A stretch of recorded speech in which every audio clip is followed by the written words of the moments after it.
avait quelqu'un qui a dit que je peux pas jouer aux poupées, et après j'ai pleuré. Bienvenue sur Papatriarcat, le podcast qui réfléchit la parentalité au XXIe siècle en essayant de l'affranchir du modèle patriarcal. Dans cet épisode, je reçois France Tronet. Peut-être que vous la connaissez déjà, sous son compte Instagram ou son site internet, S'éveiller simplement. Moi en tout cas, je la suis. Je suis son travail, je suis son quotidien. À titre personnel, je la trouve inspirante. J'aime beaucoup la voir évoluer avec ses enfants, la façon dont elle les accompagne, la façon dont elle-même, elle peut prendre soin d'elle, comment est-ce qu'elle peut prendre soin de ses enfants, de sa famille, mais encore une fois aussi d'elle-même. Et c'est justement ça, ce dont nous allons parler, c'est le fait de prendre soin. Pour tout vous dire, quand j'ai contacté France au début, je voulais faire un épisode dans la série sur l'épisode sur l'instruction en famille, sur l'IEF. Et donc nous prenons contact et nous convenons de ce rendez-vous pour enregistrer. Et finalement, en fait, au fur et à mesure de l'enregistrement, je m'aperçois que son histoire est passionnante, d'une part, mais qu'elle va bien au-delà de l'instruction en famille. Que finalement, le sujet de notre échange, même si nous allons parler d'instruction en famille et que je vais revenir dessus, c'est le fait d'oser prendre soin. Ça m'a apparu un petit peu comme une évidence à un moment dans l'épisode, vous l'entendrez juste après, où je me suis dit, mais c'est dingue en fait. Que ce soit sur l'instruction en famille ou sur son changement de vie, France, sa force, elle et sa famille bien sûr, mais leur force, c'est d'avoir osé prendre soin, osé passer le pas de prendre soin de soi pour prendre soin des autres, et j'ai trouvé ça génial. Je vais maintenant laisser la parole à France pour qu'elle puisse commencer à se présenter elle-même, et je vous souhaite une très bonne écoute. Moi, je m'appelle France, j'ai 32 ans. Dans la vie, je suis sophrologue et maman de 3 enfants, donc Camille qui a 4 ans et demi, Maxence qui va avoir 3 ans et Antoine, le petit dernier, qui va avoir 18 mois. C'est génial ça. C'était un choix d'avoir 3 enfants depuis un moment? Alors, c'était un choix. Après, on l'a pas imaginé comme ça. On vit enfin, on est issus tous les 2 avec mon mari d'une famille de 3 enfants. Donc après, est-ce qu'on reproduit un schéma ou pas, je sais pas, mais en tout cas, on est tous les 2 issus d'une famille de 3 enfants avec des traits différents parce que moi, c'est une famille «recomposée» entre guillemets, parce qu'on n'a pas la même maman et mon mari, il y a eu 2 aînés et puis lui qui a 10 ans et 12 ans d'écart avec son frère et sa sœur. Voilà, donc c'est pas du tout le même schéma que le nôtre. Mais on a toujours voulu des enfants, c'est quelque chose, voilà, qui a été toujours présent. Après, on s'est rencontrés quand on était très, très jeunes, on avait 16 ans. Donc forcément, enfin non, je dis forcément, c'est pas un sujet qu'on a abordé, mais si, ça aurait pu être un sujet qu'on a abordé tout de suite, mais pas du tout. Et puis après, 3 enfants, c'est venu assez vite. Par contre, on n'aurait jamais imaginé qu'ils seraient aussi rapprochés. Et voilà, la vie a fait que finalement, si, en fait, que avant d'avoir des enfants, on s'était dit non, les enfants rapprochés, c'est encore pire que des jumeaux, jamais de la vie. Alors, moi, je t'avoue que, à titre personnel, je me sens pas du tout d'avoir des enfants rapprochés, mais c'est très, très personnel. Et pour le coup, j'ai envie de savoir comment on le vit pour le coup d'avoir des enfants rapprochés comme ça quand c'est pas prévu.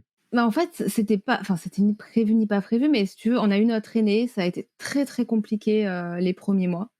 Déjà parce que moi, j'ai une histoire, assez compliquée avec la maternité, en tant que petite fille, puisque j'ai perdu ma maman quand j'avais 1 an.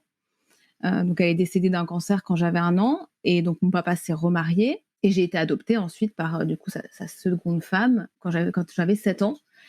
Donc voilà, moi la maternité, ça a été toujours un peu, ça a été quelque chose de difficile. Enfin, quand je suis devenue maman, si tu veux, je pensais avoir réglé le truc et quand je suis devenue maman d'une petite fille, ça a été super violent.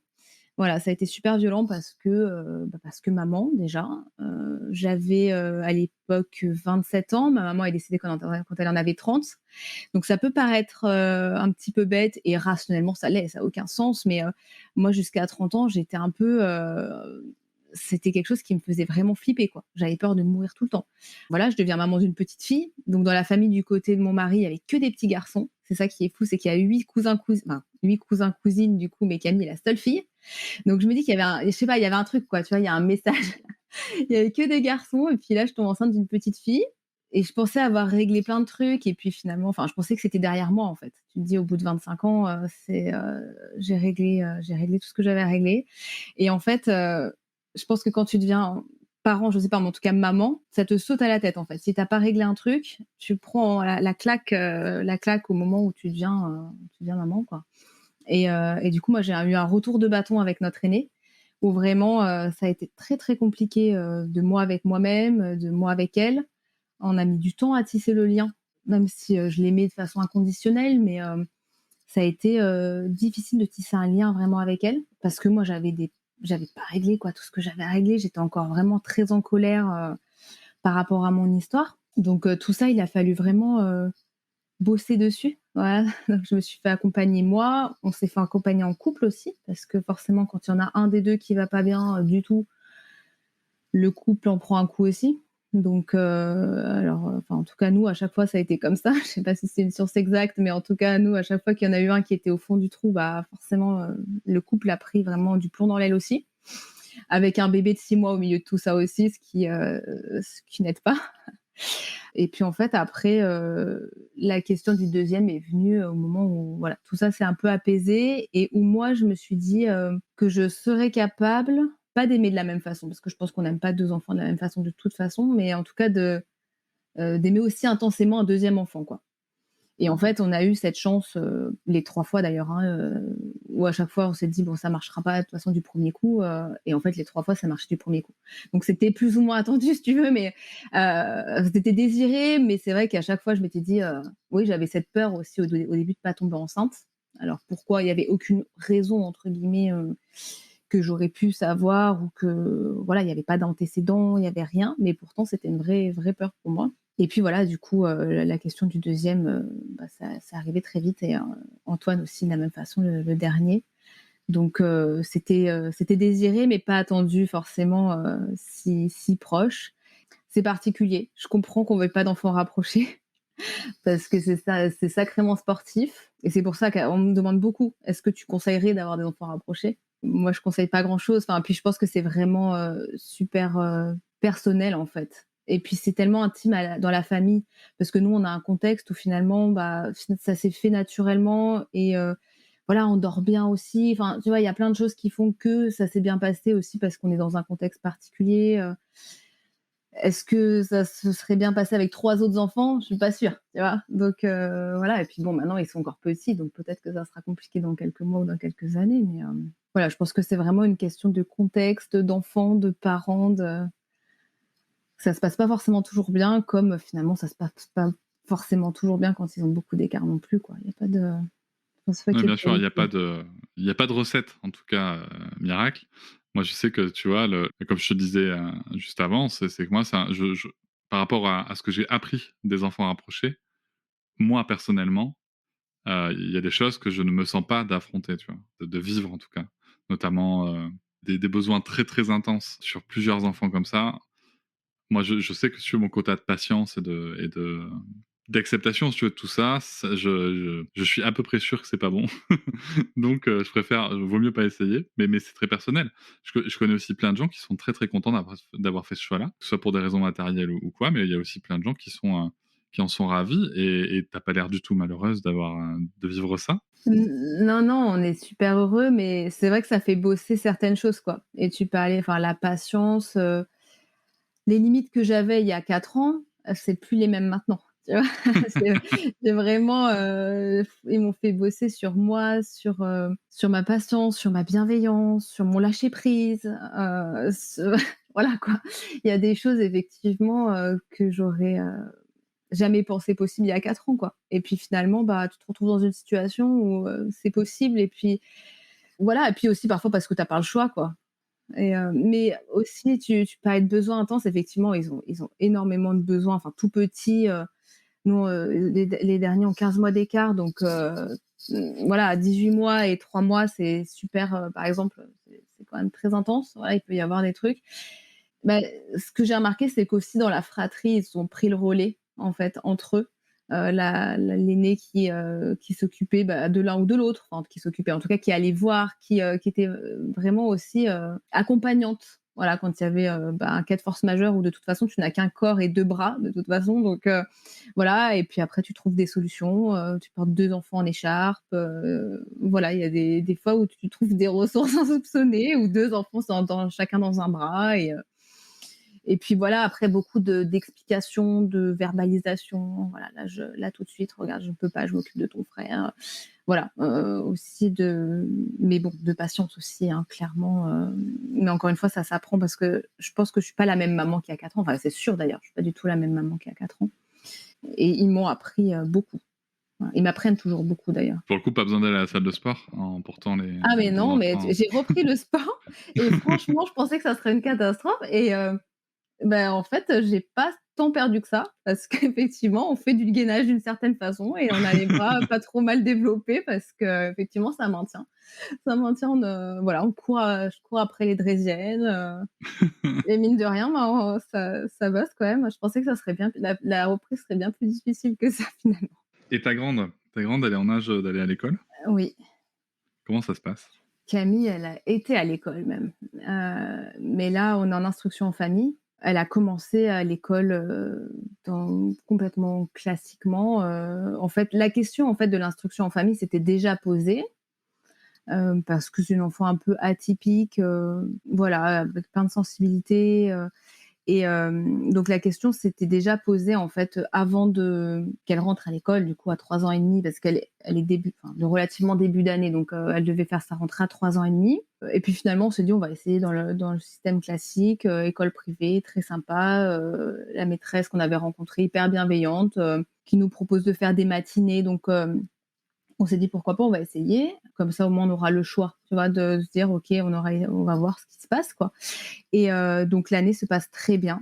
Demi-journée, ça se passait vraiment très bien. Elle avait ses copines, et cetera. Donc bon, nous on regarde ce principe-là, vraiment, et puis une maîtresse qui s'adaptait vraiment aux besoins des enfants, de façon assez, exceptionnelle, hein. Je pense que vraiment, voilà, et vraiment, tu vois, pour te dire, j'ai envie de remettre notre deuxième à l'école, juste pour qu'il ait cette maîtresse tellement elle est incroyable.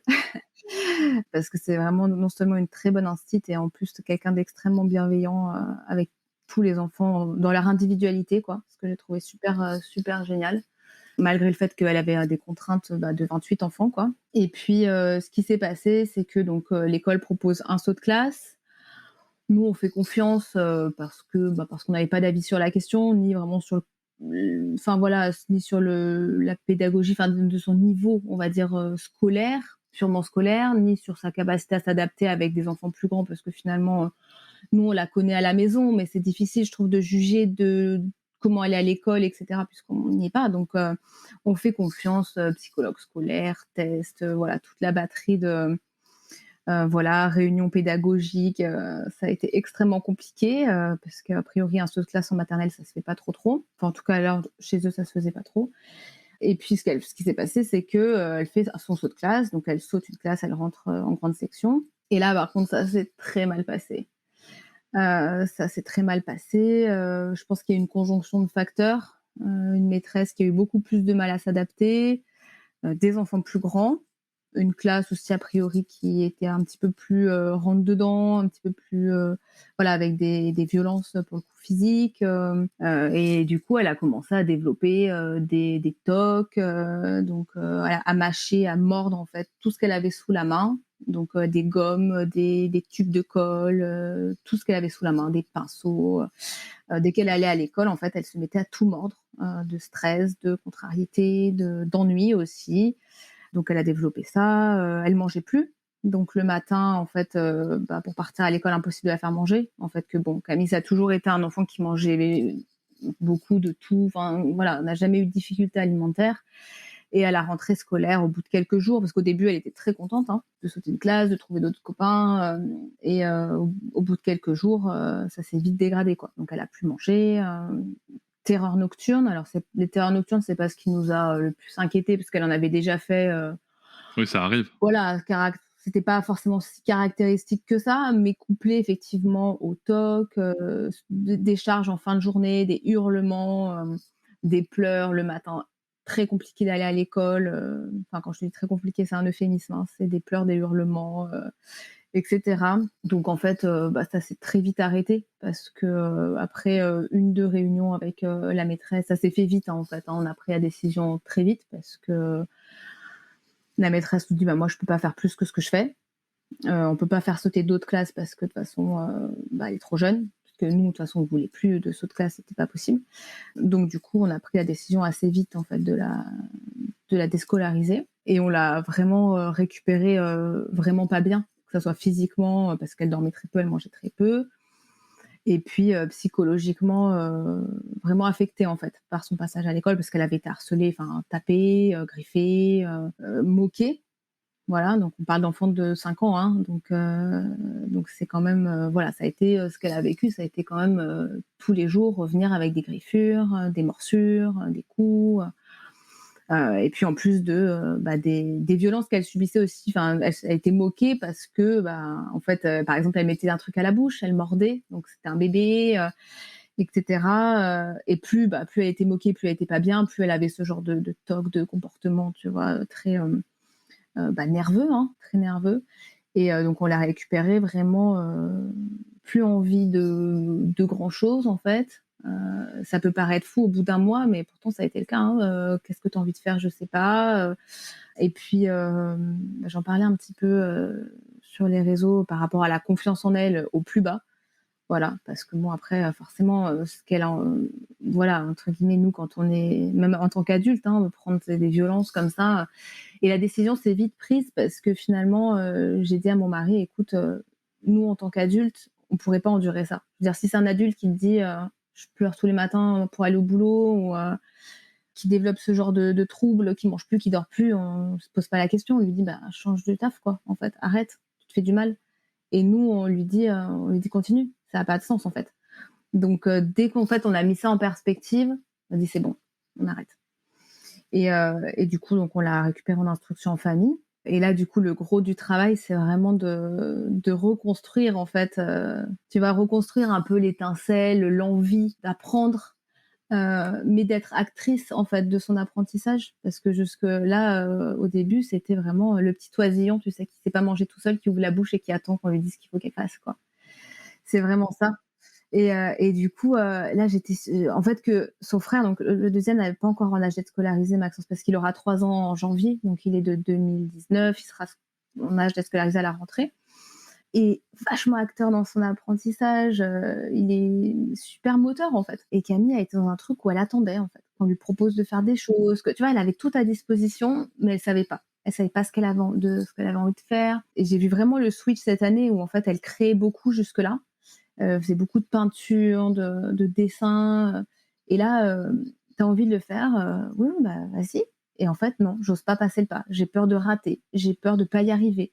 En fait, qu'elle s'était jamais posé la question, tu vois, jusque-là. Donc là, le gros du travail, c'est vraiment de reconstruire un peu, voilà, l'étincelle, en fait, tu vois, de rallumer le feu, d'un peu voilà, de faire en sorte qu'elle soit actrice, qu'elle ait envie, que, tu vois, de trouver des trucs qui fassent que elle redevienne en fait joie de vivre, confiance, etc. Et là, la dernière fois, justement, c'est bête parce que c'est des petites victoires. Ça peut paraître très bête, mais là, la dernière fois, on met la musique africaine, et là, elle a commencé à danser. Mais ça faisait des mois en fait qu'elle n'avait pas osé, parce que c'est pas une enfant qui est hyper à l'aise avec son corps, tu vois. Mais le fait de la voir danser, je me suis dit ah, ça c'est une réussite, tu vois. Parce que voilà, je passe le pas de faire quelque chose que je maîtrise pas forcément, et que je tente quand même. Et je sens bien, tu vois, je me sens assez à l'aise en fait pour me lancer. Voilà, la voir repeindre par exemple, c'est pareil, c'est une autre, sans qu'on se pose la question, sans se poser la question, effectivement, qu'est-ce qu'on va penser de mon dessin ou de ma peinture? Parce qu'on s'en fout, enfin nous on s'en fout, tu vois? Et donc voilà, donc on reconstruit un petit peu, on essaye de repartir sur des choses qui lui font du bien, quoi. La musique, la peinture. C'est quelque chose qu'on retrouve quand même beaucoup. J'ai entendu beaucoup de récits de parents qui avaient déscolarisé même très tôt. Et j'ai noté 2 choses. Il y a ce que tu évoques qui est très clair, quoi. Ce côté un petit peu j'attends, pour reprendre l'expression d'André Stern, j'attends qu'on me remplisse en fait. J'attends qu'on vienne me remplir l'esprit, et peu importe ce que moi je veux, j'attends qu'on est là. Je suis comme tu disais, j'attends la béquille, et l'adulte me mettra bien ce qu'il veut dedans. Et c'est vrai que c'est pas si simple que ça derrière. Une fois qu'on a brisé ce mécanisme d'enthousiasme et de jeu, c'est pas si simple à remettre en place, mais ça peut revenir très vite aussi quand même, selon les enfants, selon les sujets, selon les environnements. Et l'autre point, et c'est pour le coup c'est le sens de ma question qui arrive, l'autre point que j'ai beaucoup noté, c'est aussi une certaine difficulté à refaire confiance aux autres, c'est-à-dire à aller vers les autres, y compris ses pairs, tu vois, de son âge. Est-ce que c'est quelque chose que vous rencontrez aussi? Pas trop, pas trop. Après, elle est en contact avec pas mal d'enfants parce qu'elle fait pas mal d'activités extrascolaires, entre guillemets, tu vois, de sport, de musique, etc. Et elle a toujours eu, en fait, et c'est ça aussi qui m'a un peu fait mal, en fait, elle a toujours eu cette confiance dans l'autre. Et par exemple, à l'école, où quand même les enfants étaient très violents avec elle, elle avait toujours ce truc de dire c'est pas de leur faute. Ils savent pas qu'il faut pas être méchant. Qu'ils savent pas que les mains c'est fait pour caresser. Ça a été vraiment, et ça m'a à la fois d'un côté c'est très positif parce qu'elle voit, enfin elle voit pas la méchanceté. Enfin, elle voit pas que voilà c'était des gestes qui étaient impardonnables. Mais d'un autre côté, bah en fait elle a eu cette naïveté, enfin elle l'a toujours, où elle va quand même vers les autres. Ça l'a pas ça l'empêche pas d'aller vers les autres. Après, elle a aussi des très bonnes copines, du coup, qu'elle s'est faites. Elle a gardé des liens avec les copines, du coup, voilà. Donc, je pense qu'elle, en tout cas, pour l'instant, elle a pas de mal à aller vers les autres. Malgré le fait qu'elle a pris des nions, mais peut-être aussi le fait d'avoir eu aussi des expériences très positives et des très bonnes copines a fait la balance, en fait, un petit peu, de se dire voilà, il y a quand même des gens qui sont super chouettes, quoi.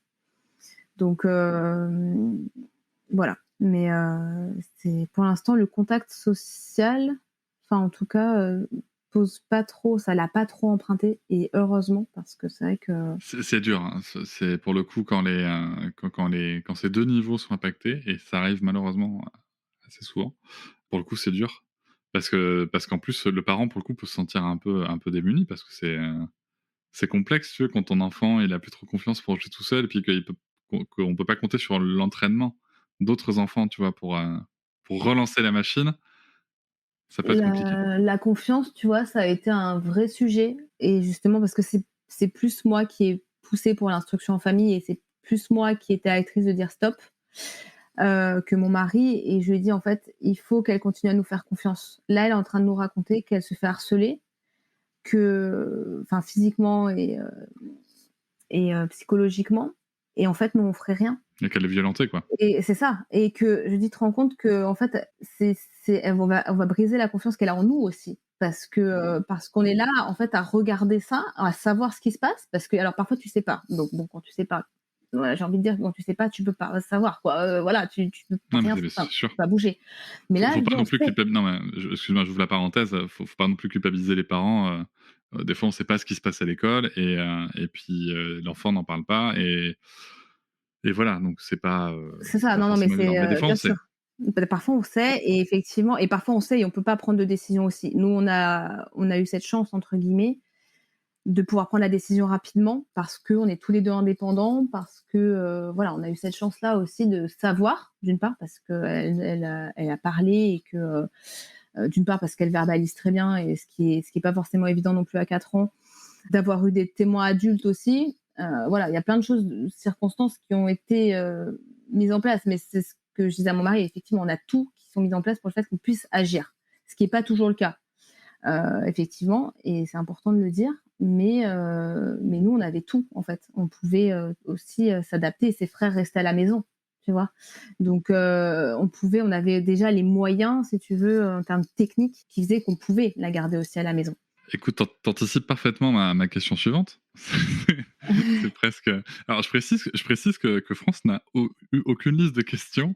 Moi, j'ai une trame classique que j'utilise pour ce sujet-là, et en fait, elle arrive à suivre quand même ma J'ai fait trame sans le ta savoir. transition. Et justement, ma question, c'était: mais comment, vous organisez, et comment vous avez vécu, matériellement, cette organisation, qui est parfois vraiment pas évidente quand même? Alors nous, la plus grosse difficulté, c'est de concilier des âges différents. Parce que même s'ils sont rapprochés, on a les 2 «grands» entre guillemets, qui ont d'une part des besoins assez proches, et d'autre part des centres d'intérêt assez proches. Donc c'est assez facile parce que voilà, le 2e, il prend, le train de sa sœur, la route de sa sœur si tu veux, et même si tu adaptes les activités, finalement à son niveau à lui, ça se fait. Et le dernier, donc qui a 18 mois, Et là, c'est là où ça se complique. Parce que lui, pour le coup, alors déjà, bon, c'est un âge qui est très différent, hein, et puis alors lui, c'est pas du tout le même caractère, pas du tout la même. Voilà, c'est vraiment le petit garçon physique, moteur, le clown de la fratrie, mais effectivement qu'on va pas asseoir pendant une demi-heure pour faire quelque chose. Donc nous, c'est ça la principale difficulté, parce que le reste, en termes de, on en reviendra en termes de matériel, on va dire, et d'organisation. Mais nous, ça a été ça enfin d'ailleurs, c'est toujours ça le plus difficile, parce que j'en parle au passé, mais c'est pas du tout passé, c'est complètement actuel. Et du coup, ce qu'on fait, c'est que moi déjà, je leur laisse beaucoup d'autonomie. Je fais des ateliers, j'anticipe des ateliers à l'avance que je leur laisse à dispo, avec donc une fois par semaine, je leur présente les ateliers, tu vois. Voilà ce qu'on peut faire, voilà voilà, entre guillemets, ce qui est entre guillemets attendu. Parfois, ils font ce qui est attendu et parfois pas du tout, mais peu importe. Mais voilà, je leur présente les ateliers et je leur laisse beaucoup d'autonomie aux deux grands. Je prends mon truc, je fais, je laisse, je choisis. Justement, on y revenait, hein. Je choisis mon activité, je suis acteur de mon choix, je fais mon truc, je range, etc. Donc, ils ont beaucoup d'autonomie pour que moi, du coup, je sois aussi disponible pour Antoine, hein. Voilà. Après, Camille et ses frères font la sieste. Donc, c'est le moment où, quand elle a besoin de plus d'accompagnement, je suis là pendant la sieste de ses frères. Du coup, c'est vraiment le moment, entre guillemets, en tête à tête. Après, j'essaye qu'ils aient tous, chacun, un moment avec moi dans la journée. Donc là aussi, c'est parfois un peu un casse-tête, parce que donc Camille, elle a son moment, voilà, comme ses frères font la sieste, elle a forcément 2 heures où on est à peu près tranquille. Donc elle, c'est le moment où c'est facile, parce que finalement, voilà, c'est acté que les plus jeunes font la sieste. Après, celui qui est plus compliqué finalement, c'est notre deuxième. Donc il a la place du milieu, qui est souvent compliquée. Moi, j'ai eu pas mal de personnes qui m'ont dit que c'est une place qui est difficile, parce qu'effectivement, il est un peu entre deux âges, entre deux. Voilà, parce que le dernier, de fait, il est beaucoup avec moi aussi. C'est le plus jeune, et du coup, de fait, voilà, il est encore allaité. Il a beaucoup, il a du temps avec moi. C'est moi qui le couche aussi très souvent le soir, donc on lit l'histoire, etc. Le deuxième, il est un petit peu entre deux flots, et c'est lui qui est plus difficile. Tu sais, on s'est rendu compte en fait qu'on le mettait toujours dans un groupe, soit les grands, soit les garçons. Et que parfois, on se scindait les groupes avec mon mari. Donc, quand on est deux à gérer, bah, en fait, on se scindait toujours où en fait, lui, il était jamais tout seul. Donc, déjà, on s'est posé la question, parce que c'est pas forcément toujours évident, mais de se dire, OK, est-ce que tu as besoin d'être tout seul? Et il nous le fait remarquer, hein. On a la chance aussi qu'il verbalise très bien, et il va nous dire, par exemple, bah, sans Camille ou sans Antoine, voilà, il va le dire. Et puis, il va avoir un comportement, entre guillemets, inapproprié, pour nous montrer, voilà, je suis là, quoi. Donc là, c'est les moments où effectivement, je le verbalise aussi avec Camille et même Antoine, hein, qui est plus jeune, en disant, voilà, maintenant vous vous occupez tous les deux. Moi, Maxence, il a besoin d'un petit moment avec moi. Et ça, c'est quelque chose qu'on a acté vraiment, et qui est super important, qu'ils aient chacun ce moment. Alors après, encore une fois, hein, tous les enfants n'ont pas besoin de ce moment-là, mais eux, ils ont leur petit rituel, et ils l'ont bien compris, en fait. Et c'est vrai, on parlait de relais tout à l'heure, mais moi, quand je suis toute seule avec les trois, j'explique à Camille, voilà, il faut que tu restes un petit peu avec Antoine pour que je passe du temps avec Maxence. Il en a besoin.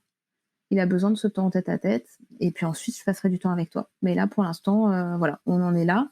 Et c'est vrai que c'est quelque chose qui, voilà, en tout cas, ça se passe plutôt bien. Ils arrivent à comprendre ce besoin de l'autre, parce que je pense qu'ils ont le même finalement.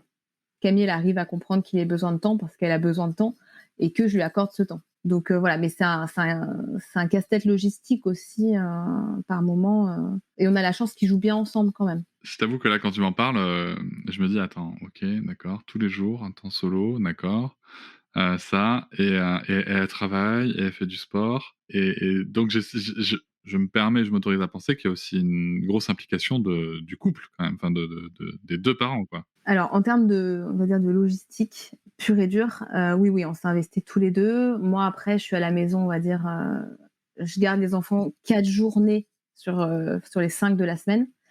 Après, moi, je travaille beaucoup le soir. Donc, je passe le relais à mon mari vers 18h, 18h30, et moi, j'enquille avec ma soirée. Voilà, après, oui, mon mari les garde un jour par semaine tout seul. Après, le week-end, on est tous les deux. Donc, moi, je peux travailler en journée ce jour-là. voilà, on a une grosse organisation. Après, on a un relais, parfois familial aussi. Les grands-parents, tu vois, je te dis ça, demain, les grands-parents viennent les garder. Ça nous permet soit de travailler, soit de passer du temps à 2. Important aussi, ça a été très rare la première année de vie d'Antoine, ça a été, je sais même pas si c'est arrivé. Sa première année, ça n'a pas dû arriver. Là, ça commence à revenir. Mais c'est voilà, ça a été difficile de confier les 3 en fait. En confier un, on y arrivait très bien. 2, ça allait. La 3, c'est compliqué. Ça a été compliqué que nos proches osent garder les 3. Voilà, ça a été assez difficile. Là, on arrive parfois à 2 heures. Parfois, on part sur le temps de sieste. Tu vois, on arrive à se dire, ok, on part sur le temps de sieste. Comme ça, la personne qui garde ne garde que Camille, ce qui est quand même Ouais, plus facile. plus facile. Alors, c'est que 2 heures, tu vois, c'est que 2 heures, mais ça permet aussi d'avoir un relais et une soupape. Et moi, je sais que j'en ai besoin. Donc, et on essaye d'être à l'écoute des besoins de l'autre, ce qui n'a pas toujours été le cas. Tu vois, on en parlait tout à l'heure après la naissance de Camille, notre aînée. On était tous les deux très auto-centrés sur notre fatigue, sur notre ce qui est normal aussi. Hein, quand on est en souffrance, on est centré sur soi et on a tendance à se replier et ça, à se mettre dans un coquille et à mordre un peu, tu vois. En plus de ça, moi, je sais que je suis comme ça. Quand je suis en souffrance, non seulement je me replie sur moi, puis en plus, celui qui veut m'approcher, je mords, quoi. Enfin, pas physiquement, hein, je rassure tout le monde, mais voilà, je suis pas quelqu'un, voilà, quand ça va pas bien, j'étais pas vraiment dans le dialogue. Là, nos enfants, ils nous ont appris à être dans le dialogue, tu vois, à être attentifs à leurs besoins à eux, à nos enfants, mais à nos besoins à nous, quoi. Oui, en termes de, bah oui, nos besoins de personne déjà, d'humain, d'être humain tout seul, et puis de couple. Et ça, c'est vraiment quelque chose, parce qu'après la naissance de notre aîné, je te dis, ça a été très compliqué. Voilà, moi, burn-out maternel, dépression du postpartum, et puis après, dépression en couple aussi, ça a été très compliqué. Et donc là, ça a été les warnings, tu sais. En fait, ils m'ont appris à connaître mes limites et à ne pas les dépasser. À savoir dire, OK, là, j'ai besoin d'aide, là, j'ai besoin d'une soupape, là, j'ai besoin, voilà, à le dire en couple aussi, hein, parce que c'est pas facile de dire: «Bah, là, j'y arrive plus». Enfin, moi, au début, j'arrivais pas à dire: j'y arrive plus» parce que, je sais pas, je pense que j'avais honte. Si, je sais, en fait, quand, je me souviens encore de cette réflexion que je m'étais faite quand j'ai accouché, enfin, dans les premières semaines, quoi. J'ai dit: «Mais en fait, tu as voulu ton enfant, bah, tu te débrouilles, quoi. Enfin, je veux dire, personne l'a voulu pour toi, maintenant, voilà, c'est à toi de te débrouiller tout seul». Et ça, je trouve que c'est hyper, ancré un peu. Enfin, en fait, que nos proches, alors après, on a la chance d'avoir des proches tous très bienveillants, mais ils m'auraient jamais jeté la pierre, tu vois? Me dire: «Bah, tu as besoin d'aide», au contraire. Et si j'avais dit que j'allais pas bien, ils auraient accouru, quoi. Mais c'était moi avec moi où j'arrivais pas à dire, «OK, je m'en sors pas», alors après par fierté, par pression, je sais pas. Par image un peu, cette image un peu d'Épinal de la mère qui est sacrificielle, qui assume tout, qui prend tout sur elle et puis qui a voulu cet enfant aussi. Parce que c'est Ouais, quand c'est même, ça, c'était voilà, vraiment donc ça. Me dire: «Bah, ouais, tu l'as voulu, tu assumes, quoi». même si tu en chies, c'est C'est ton ça, c'est choix, que c'est ça, ton choix, ta croix, quoi. En fait, que bon, et là, j'ai vraiment, maintenant, ouais, j'essaie de faire vraiment attention à moi en premier.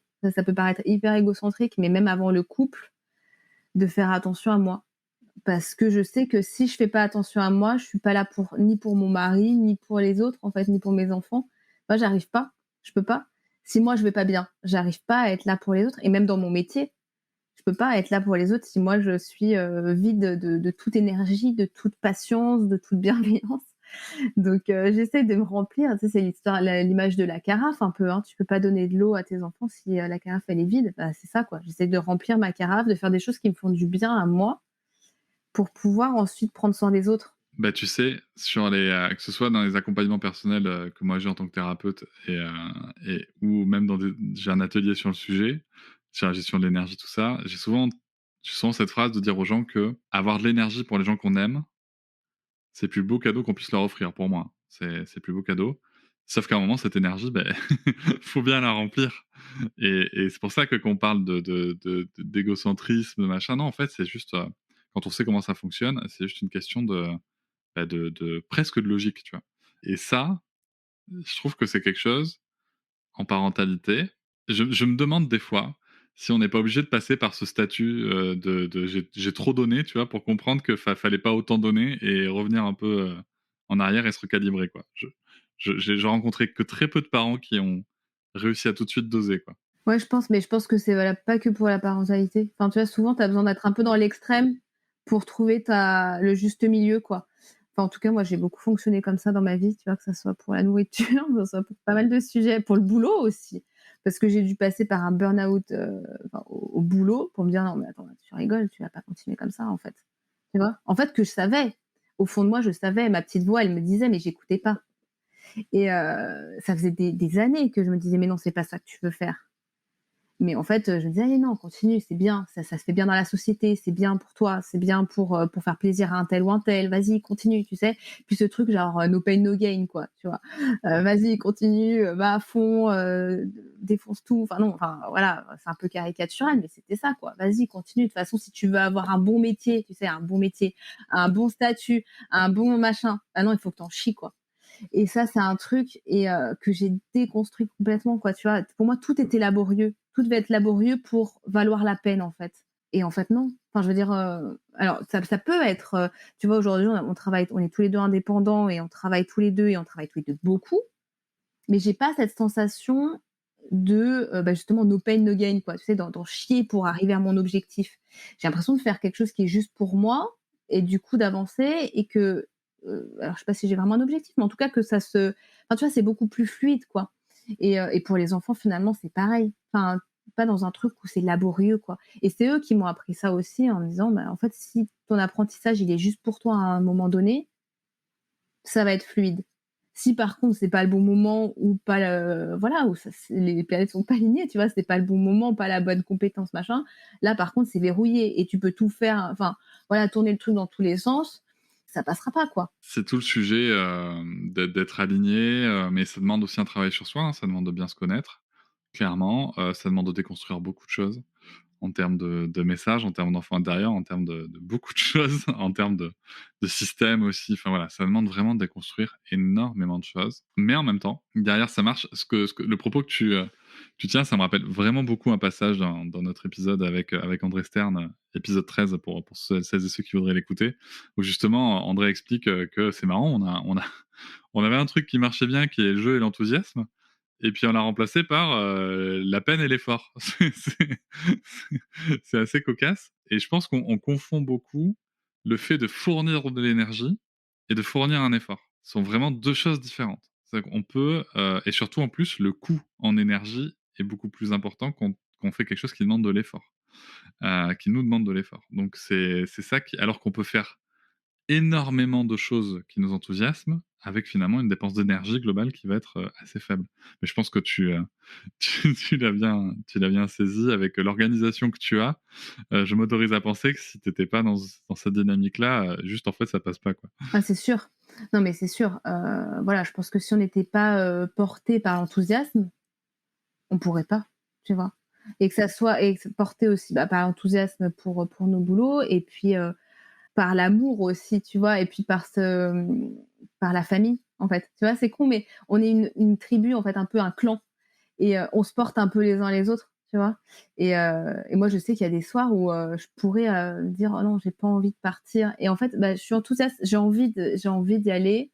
Je suis rassurée de les laisser à leur papa aussi parce que je sais que ça va bien se passer, tu vois? Je sais que on a aussi ce truc de se dire: «Voilà, on se fait confiance» et oui, de clan un peu, quoi. Tu vois? De te passer le relais, de se dire: «OK, on se soutient aussi» parce qu'il y a des moments où c'est pas évident, tu vois? D'aller bosser le soir, la nuit, enfin, c'est pas forcément, toujours facile de se dire: «OK, bah, là, on va enchaîner». Mais c'est une force aussi de, voilà, de se sentir soutenu, et de fonctionner vraiment, c'est ça, en clan, quoi.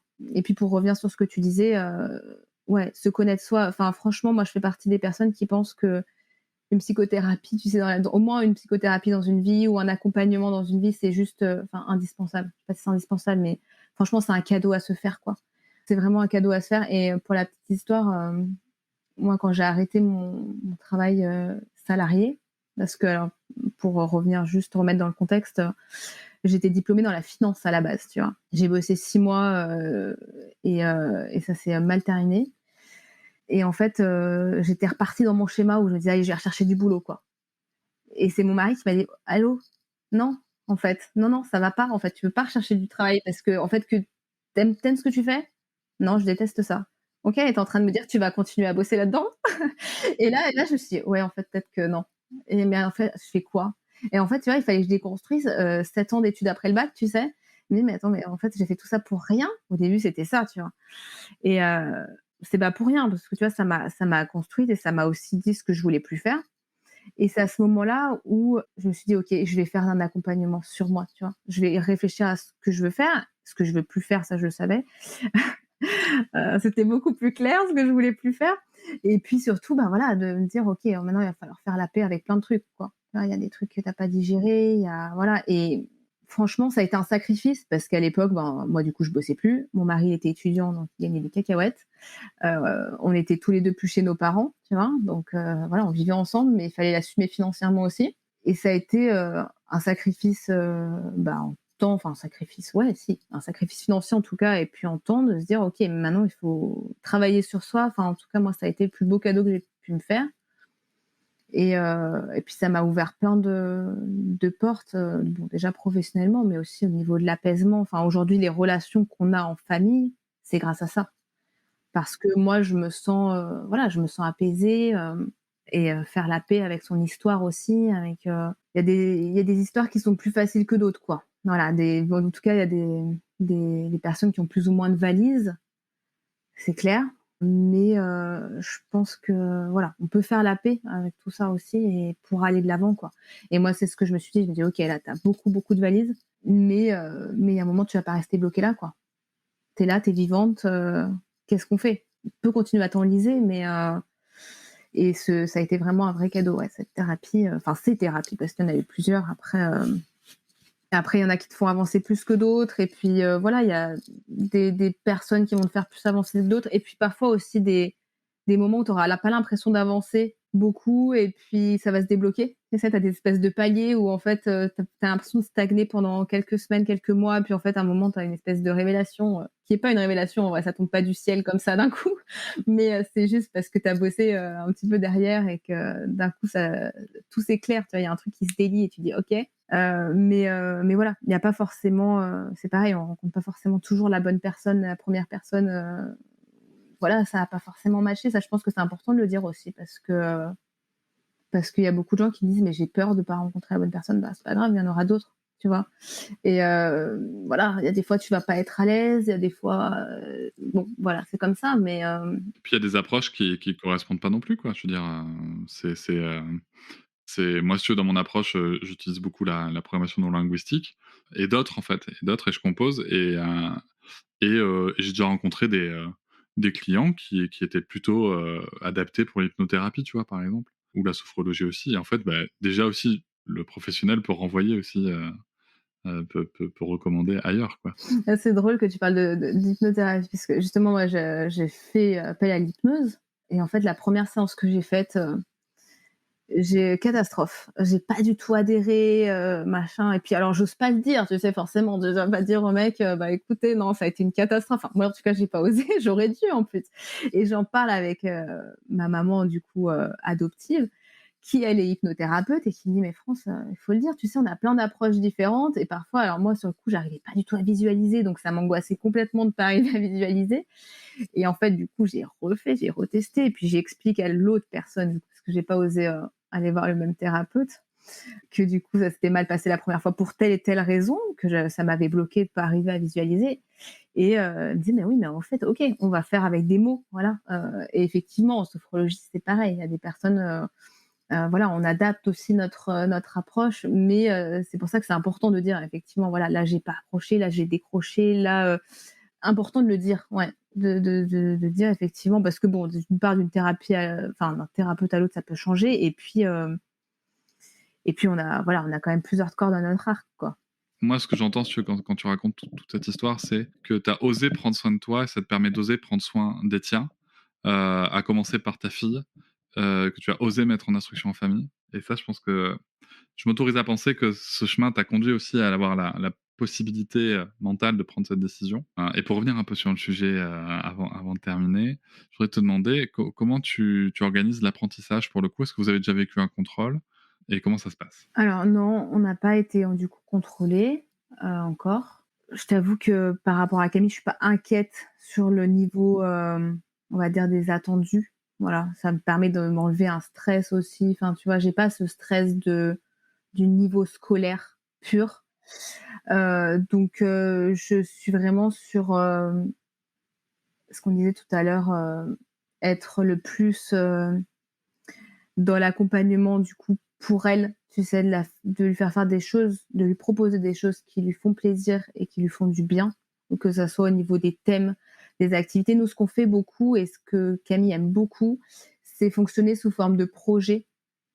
En fait, par exemple, un exemple, qui peut paraître bête, mais un gâteau. Faire un gâteau, là, c'est son dernier projet, c'est ça, c'est l'anniversaire de sa grand-mère, là, donc elle a fait un gâteau, mais ça peut paraître super bête de dire: «OK, c'est un gâteau, quoi, c'est pas un projet de fou».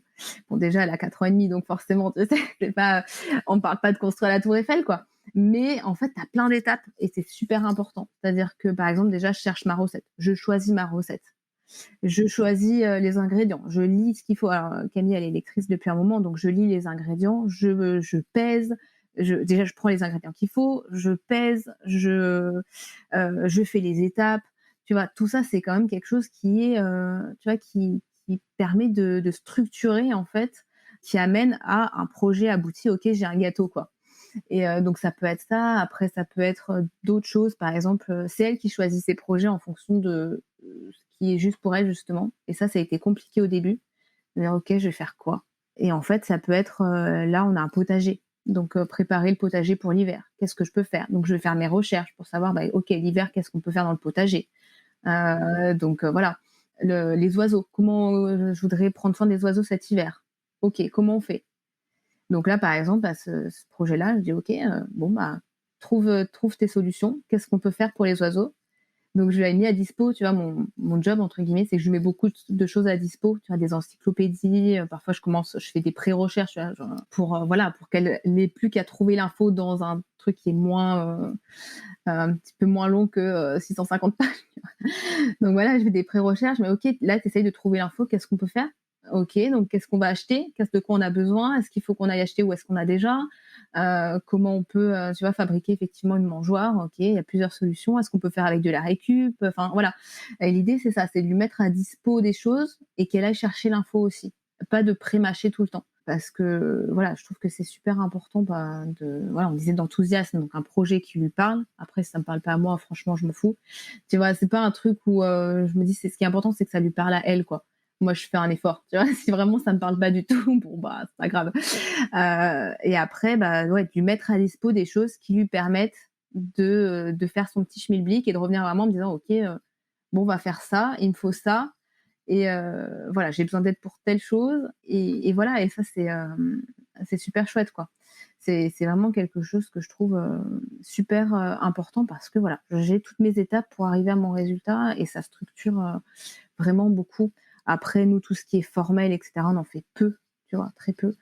Après, la lecture, on en fait tous les jours parce qu'elle lit tous les jours. Les calculs, ça se fait, bon, on parlait de cuisine, hein, tu sais, voilà, 200 grammes, bah, tu pèses 200 grammes, en fait, hein. Donc, est-ce que quand tu es à 180, est-ce que tu as moins de 200 grammes? Est-ce qu'il faut que tu rajoutes ou est-ce que tu en as trop?